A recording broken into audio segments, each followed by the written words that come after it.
o'zingizni tor his qilyapsizmi? Yuragingiz siqilyaptimi? Kengligi yo'qmi?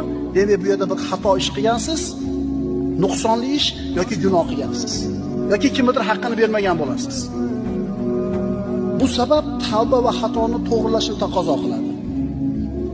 Yoki murid bu torlikni sababini bilmasligi mumkin. Falonchani haqini yeb qo'yib, yuragi siqilib qoldi. Mana shu torligini sababini bildi. Endi uni tuzatish kerak. Endi yuragida, qalbida torlikni his qilyapti, sababini bilmayapti. Unda nima qilish kerak? Unda sabr qilish kerak. Ehtimol bu hikmati bordir. Vaqt o'tishi bilan mana shu hikmat ayon bo'ladi, bilinadi.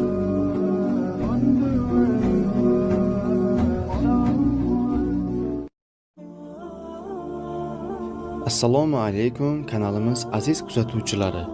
Manfaatli videolarimizni kengroq tarqalishi uchun o'z hissangizni qo'shib